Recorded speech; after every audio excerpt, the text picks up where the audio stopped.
You, I'm up.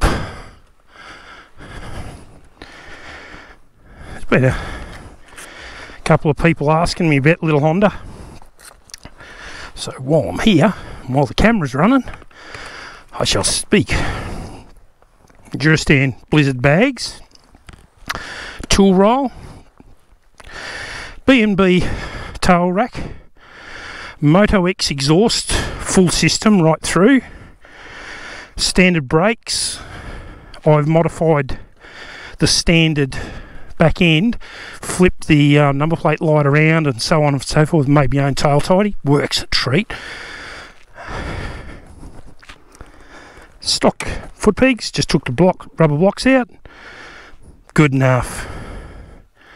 It's got the thermo fan, standard, spider webs as well from going through that track before.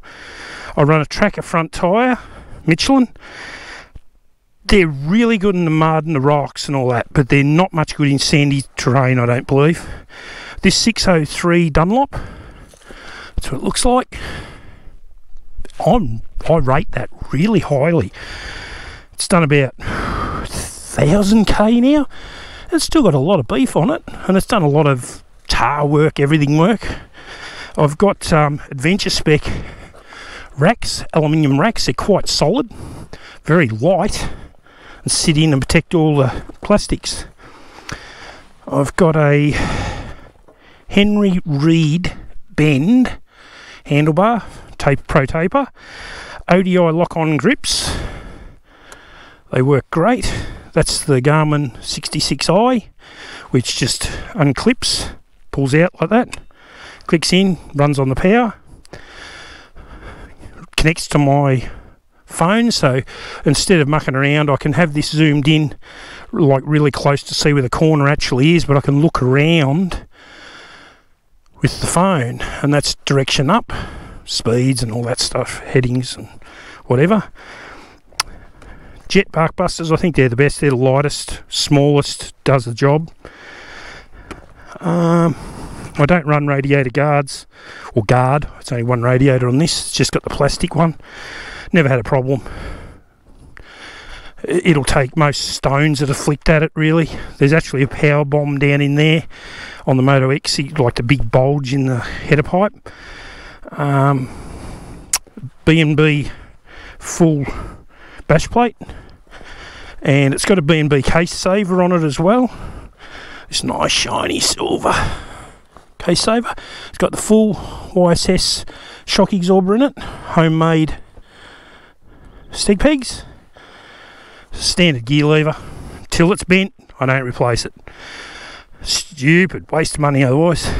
And I've got a Honda from the UK. I bought a loom that plugs directly just in here to the standard wiring to run up, and runs this little switch, and that's got me volts, and it runs twin USB that runs my quad lock and my GPS off that. And there's a 550 performance ECU in there to match up with the exhaust system. Stock seat, I find it fine. Got a uni filter in it. I've actually got a DNA, is it DNA? No, it's not DNA, it's similar. Uni filter is what's in it. I have now got what they run in KTMs and that. I'll think about it while I'm YSS front cartridge kit. I've spoke about that.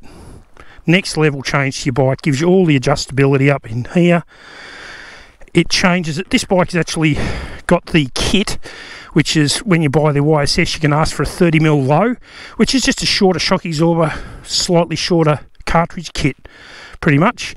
It still sits high. Look at the ground clearance it's got. It's great, but I can get my feet down all right. I'm 173 centimetres, and it's a brilliant little bike. Not a powerhouse. Don't expect power with one of these little bikes. They're not a powerhouse, but they get the job done. That's the thing. You can ride them up the highway, ride around Australia on. Look what people are doing. The little 300Ls, like Ros Vesmir. Like, it's crazy what they're capable of, these little things. I'm actually doing a test ride tomorrow on a new 24 CRF 450 RL in its stock form, and I might get one. I'm not sure. I'm not going to sell this though, because this thing just is the jack of all trades. It's great. I'm actually running a rim lock in the rear. I put a rim lock in the rear, I think. Yeah, I did, out of a KTM, because I don't think it's too safe not to run one, especially if you drop your pressures a little bit. If it gets really gnarly and you have to drop the air out of the tyre. And I've got another rim lock I've found I'm going to put in the front as well next time I do a tyre change.